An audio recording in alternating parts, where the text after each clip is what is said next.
It started as a simple trip, a quiet weekend getaway to clear my head. The city had been suffocating, pressing against me with its endless honking horns and faceless crowds.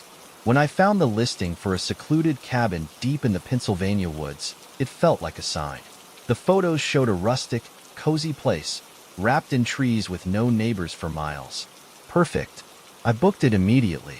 The owner, someone named Gerald, messaged me a short confirmation with the check-in instructions. No small talk, no pleasantries, just the details I needed. That suited me fine. I wanted solitude, not conversation. The drive was long, winding through increasingly desolate roads. My GPS lost signal about an hour from the cabin, so I had to rely on the old-fashioned printed directions Gerald had emailed me. The deeper I drove into the woods, the heavier the air seemed to get, like the trees themselves were closing in. By the time I reached the cabin, the sun was dipping below the treetops, casting everything in a murky half-light. The cabin was smaller than I expected. One story, a sagging roof, and a porch that looked like it had seen better days. The wood was damp and darkened with age, and the single window on the front was cracked slightly open. I stepped out of the car and stretched, inhaling the crisp, pine-scented air. For the first time in months, I felt like I could breathe. Then, I saw it.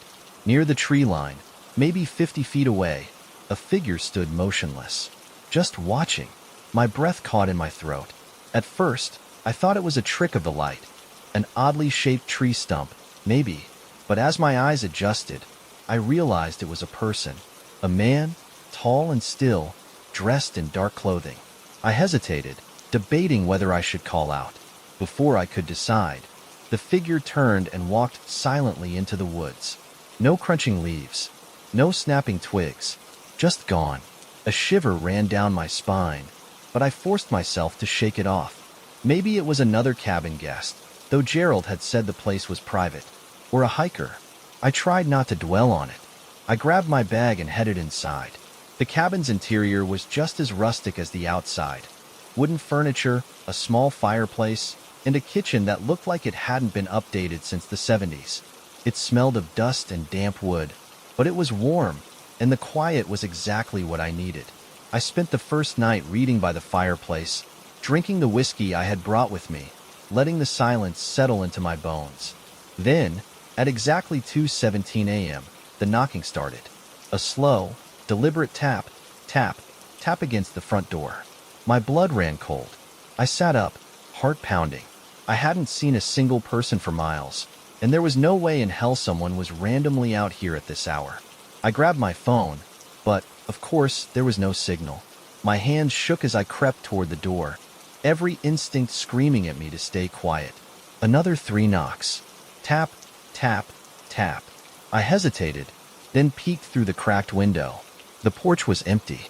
I swallowed hard and exhaled shakily. Maybe the wind had knocked a branch against the door. It was an old cabin, after all. I turned away. Then the knocking came again, this time from the back door. My stomach twisted. I hadn't heard footsteps, no movement at all. But somehow, whoever, or whatever, was knocking had made it to the other side of the cabin without a sound. I grabbed the fire poker, my pulse hammering against my ribs. This wasn't just some lost hiker. I forced myself toward the back door, every nerve in my body on high alert. My fingers trembled as I reached for the curtain covering the small window. I pulled it aside. Nothing. The porch was empty, but the footprints in the fresh mud weren't. Bare footprints, leading away into the trees. I locked the doors, shoved a chair under the handle for good measure, and sat on the couch, gripping the fire poker so tightly my knuckles ached. Sleep was out of the question. By sunrise, I convinced myself it had to be a prank, maybe some local messing with tourists. But the unease lingered like a bad taste in my mouth. I decided to stay one more night, but if anything weird happened again, I was gone. The day passed uneventfully. I went for a walk, avoiding the tree line where I had seen the figure. When I got back, I double-checked the doors and windows. Nothing seemed out of place. That night, I sat in bed with my laptop, trying to distract myself. At around midnight, the fire in the hearth burned low, casting flickering shadows across the room. Then, the whispering started. At first, I thought it was the wind, but as I strained to listen, I realized it was voices. Low, murmuring voices coming from just outside the window. I didn't move. The whispers grew louder, pressing against the glass, overlapping, insistent. I couldn't make out the words, but the cadence was strange, off, almost like chanting. Then something scraped against the wood. I swallowed the scream rising in my throat. Slowly, carefully, I reached for the fire poker. The whispering stopped. Silence stretched out. My breath came in ragged gasps. Then, 3 sharp knocks on the window. Tap, tap, tap. I bolted. I didn't bother packing. I grabbed my keys and sprinted to the car, the cold air slamming against my face. My hands fumbled with the lock, my pulse roaring in my ears. As I yanked the door open, I risked one last glance at the cabin. A figure stood in the window, watching. I floored it. I didn't stop until I was 50 miles away, shaking so hard I could barely keep my grip on the wheel. I pulled into a gas station, hands still trembling as I tried to collect myself. My phone buzzed. A text from an unknown number. You should have stayed. Story 2. I was never the type to believe in ghost stories. That was until I started working the graveyard shift at the gas station on Old Mill Road. It wasn't a big, flashy convenience store, just a rundown place with flickering fluorescent lights and a single gas pump that looked like it hadn't been updated since the 90s. The kind of station truckers stopped it when they had no other option. I took the job because it paid decently, and I liked the quiet. From 10 p.m. to 6 a.m., it was usually just me, a cup of coffee, and whatever late-night radio station came through the static. But then the man started showing up. It began about a month into my shifts. It was always the same. Around 3:12 a.m., just after I finished mopping the floors, he'd appear outside, not walking up to the store, not pulling in with a car, just there, standing under the buzzing gas station sign, staring at me through the window. At first, I thought he might be homeless, or maybe a lost traveler. He was dressed strangely, an old-fashioned suit, the kind you'd see in a 1950s funeral home, complete with a stiff black tie. His skin was pale, almost unnaturally so, and his eyes, they were too dark. Not dark like brown or black, dark like a void. The first night, I did what anyone would do. I stepped outside and asked if he needed help. "Sir, you all right?" No response. He just stood there, his mouth slightly open, like he was trying to remember how to speak. Then, as suddenly as he'd appeared, he turned and walked away. Not toward the road, not toward a car. Just into the dark, empty fields behind the station. It creeped me out, sure, but people were weird. I chalked it up to a local oddball and went back inside. The second night, he came closer. At exactly 3:12 a.m., I looked up from my coffee and saw him standing just outside the glass door. He was smiling this time, a wide, unnatural grin that stretched too far across his face, as if his skin was too tight. I didn't go outside that time. I just locked the door and tried to ignore him. But he didn't move. He just stood there, grinning at me. 4 hours. At some point, I must have dozed off at the counter because when I jolted awake, he was gone. The next night, I was ready. I brought my baseball bat from home and kept it under the counter. If he came back, I was calling the cops. 3:12 a.m. I braced myself. He didn't show. Relief flooded through me, but it was short-lived. At 3:45, I heard a sound from the back storage room. A slow, deliberate knocking. Tap, tap, tap. Someone was inside the store. I grabbed the bat, my heart hammering in my chest. The storage room didn't have an entrance from the outside. The only way in was through the store, and I sure as hell hadn't seen anyone come in. With shaking hands, I pushed open the door. Empty. The shelves were lined with spare supplies, cleaning products, and some expired snacks. The back door was locked from the inside. I checked every corner, behind every shelf. Nothing. I was losing it. I nearly jumped out of my skin when my phone buzzed in my pocket. A text. From an unknown number. You shouldn't have looked. My stomach twisted. I spun around, scanning the dimly lit store. The front windows reflected the harsh fluorescent lights, making it impossible to see outside. I took a slow, shaky breath and reached for my keys. I was done. I was leaving. Then the power went out. The entire store plunged into darkness. I fumbled for my phone, using the screen's glow to light my way toward the door. I didn't care if I got fired. I just needed to get out. Then, through the dim reflection in the window, I saw him, standing inside the store, right behind me. I whipped around, bat raised. Nothing, but the door to the storage room was open. I hadn't left it open. A slow, icy dread settled in my bones. I backed toward the entrance, my breath coming in ragged gasps. The emergency lights flickered to life, casting eerie, shifting shadows across the store. The storage room door creaked. I saw something move in the darkness beyond it. I ran. I didn't stop until I was in my car, speeding down the empty highway, gas station be damned. I never went back. The manager called me the next day, pissed as hell that I'd abandoned the store. He fired me over the phone. I didn't care. I still drive past that gas station sometimes, late at night when I can't sleep. It's always empty now, for lease, sign hanging crookedly in the window. But every time I pass by, I swear I see him, standing just beyond the lights, waiting. Story 3. The job was simple. House sit for the weekend, take care of the dog, and make sure no one broke in. That was it. Easy money. The house belonged to a guy named Daniel, one of my uncle's old friends. He was flying out for a last-minute business trip and needed someone to watch over things. I didn't ask too many questions. I was a broke college student, and when someone offers you a few $100 to sit in a house and eat their snacks, you don't say no. But from the moment I arrived, something felt off. The house was huge. One of those old Victorian-style mansions with too many rooms and a history that probably included a murder or two. It creaked constantly, like the walls were shifting in their sleep. Daniel gave me a quick tour before he left. There was a security system, though he claimed he never used it. He told me the dog, an elderly German shepherd named Barney, was friendly but got restless at night. Then he said something weird. If you hear footsteps upstairs, just ignore them. I laughed, thinking he was joking. He didn't laugh back, and then he left. I locked the door behind him and told myself not to overthink it.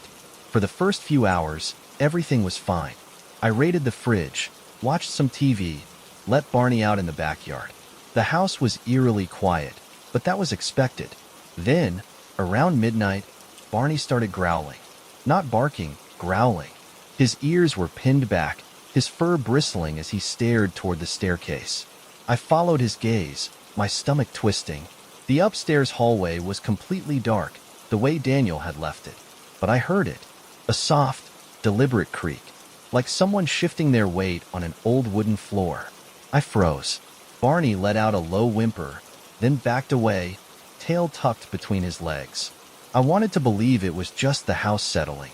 That's what I told myself. But my body knew better. The air felt different, thicker, like the house was holding its breath. I grabbed my phone and turned on the flashlight. Hello? I called. No response. I took a cautious step toward the stairs. The old wooden railing felt cold under my hand. Another creak, this time closer. My pulse pounded in my ears. Then something moved at the top of the stairs. A shadow, barely visible in the dim light. I bolted. I sprinted back to the living room, locking myself in with Barney. My hands were shaking as I grabbed the house phone, because of course, my cell had no signal out there. I dialed Daniel's number. It rang, and rang, and rang. No answer. I checked the locks again, pacing. Barney was still tense, his eyes never leaving the stairs. Then the footsteps started again. Slow, deliberate, coming down the stairs this time. I stopped breathing. The steps continued, one by one, until they reached the bottom. Then silence. I waited, my hands clenched into fists. Barney didn't move. Then, from the hallway, I heard a whisper. My name. I almost threw up. Leave. It was right there, just beyond the doorway. I didn't hesitate. I grabbed my keys, hauled Barney into my car, and peeled out of the driveway like my life depended on it. Because I think it did. I drove until I reached a gas station, my hands still gripping the wheel. I didn't go back. The next morning, Daniel called. His voice was calm, almost too calm. You left early, he said. I didn't know how to respond. He sighed. I told you to ignore it. I hung up, and I never answered his calls again. Story 4. I never should have taken that shortcut.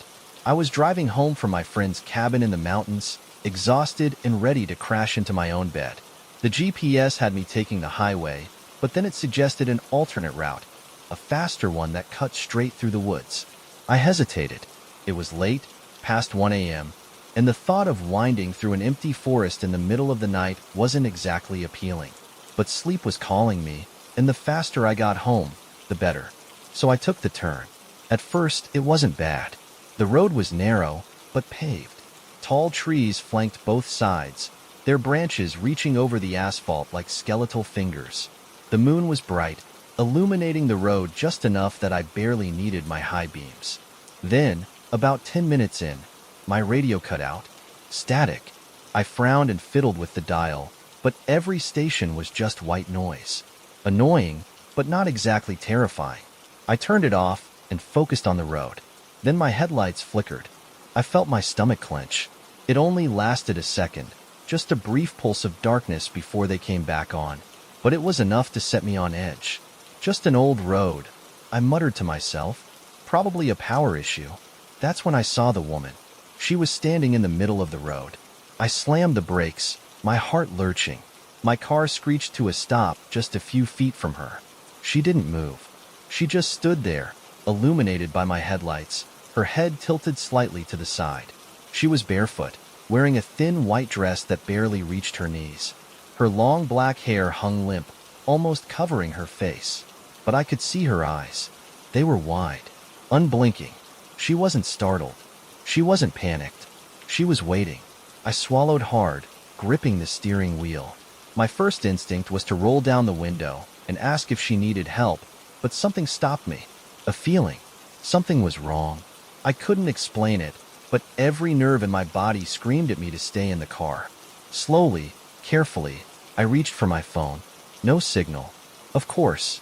I glanced back at the woman. She was closer. She hadn't moved. At least, I hadn't seen her move. But now she was standing directly in front of my hood, her face barely a foot from my windshield. I gasped, my breath fogging up the glass. Her mouth was moving. She was whispering something, but I couldn't hear it. My fingers trembled as I shifted the car into reverse.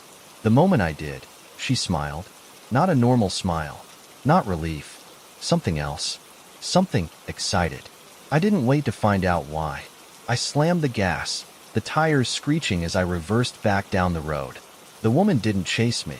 She didn't need to, because the moment I looked in my rearview mirror, she was already there. In the back seat, I screamed, jerking the wheel in pure terror. The car skidded off the road, crashing into a ditch.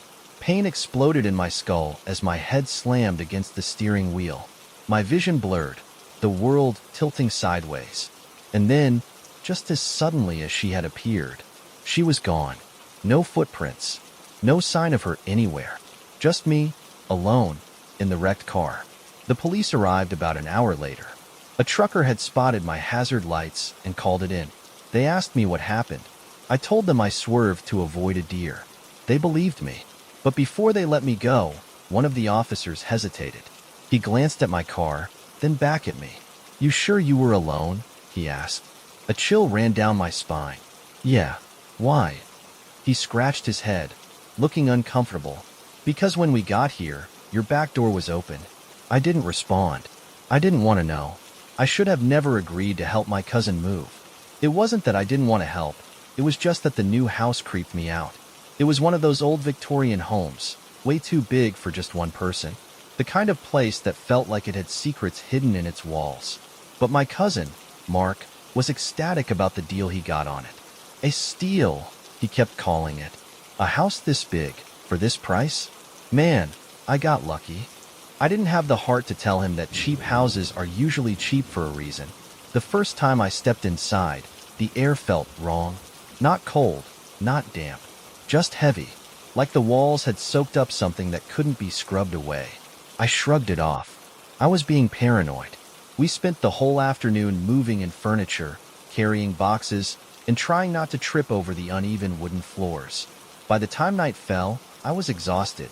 but Mark convinced me to stay the night instead of driving back home. "Come on," he said, slapping me on the back. First night in the new place. I got beer, frozen pizza, and a couch with your name on it. I should have said no. I woke up in the middle of the night, freezing. The fireplace had burned out, and despite the fact that it was the middle of summer, the air in the house was ice cold. Then I heard it, a faint tapping. I sat up, rubbing my arms for warmth. The sound was coming from upstairs. Mark's bedroom was up there. Maybe he was moving around? Then the tapping turned into footsteps. Slow, deliberate. They moved from one side of the upstairs hallway to the other, pausing outside each door before moving on. I held my breath. Then they stopped, right above me. I stared at the ceiling, heart pounding. The house shouldn't have been making those noises. Mark was a heavy sleeper, and there was no way he was just pacing around in the middle of the night. I wanted to call out to him, but something in my gut told me not to. Instead, I lay back down, pulling the blanket up to my chin, and waited. Eventually, I must have drifted off. The next night, Mark and I spent most of the day unpacking. I didn't mention the footsteps. I didn't want to sound like a paranoid idiot. That night, though, things got worse. I was woken up again, not by cold this time, by whispers. Faint, distant voices, just at the edge of hearing. They were coming from the vents. I sat up, my skin crawling. At first, I thought it was the wind, but the longer I listened, the more distinct the whispers became. And they were coming from inside the house. A cold, sharp knock came from the front door. I nearly jumped out of my skin. I glanced at the clock, 3:12 a.m. Who the hell knocks on a door at that hour? I stood, creeping toward the entrance. The floorboards creaked under my weight as I reached for the peephole. But before I could look, I felt it. A presence. Right behind me. My breath hitched, my body frozen. I turned my head, just a little, and in the dim glow of the kitchen light, I saw it. A figure, standing in the hallway. No features, no face, just a dark outline, impossibly still. I didn't move. I didn't breathe. Then, the door unlocked. I hadn't touched it. I stumbled back as the door slowly swung open. The darkness outside was absolute. I reached for the light switch, flicked it on. Nothing. The hallway was empty. No figure. No open door. But when I looked down at my feet, the welcome mat was gone. Like something, or someone, had taken it. I barely slept after that. I told Mark everything. He laughed it off, calling me paranoid. But later that night, at exactly 3:12 a.m., I heard him scream. I bolted upstairs, nearly tripping on the steps. Mark's door was wide open. He was sitting up in bed, drenched in sweat, his eyes wide with terror. "Did you see it?" he whispered. "See what?" I asked. He didn't answer. He just pointed to his closet. The door was cracked open. I hesitated, every instinct telling me to leave it alone. But I couldn't ignore it. I pushed it open, and inside, written in what looked like deep scratches, were 3 words. "Get out now." I packed my bags that morning. Mark stayed. He still lives there. But when I call him now, he doesn't sound like himself anymore.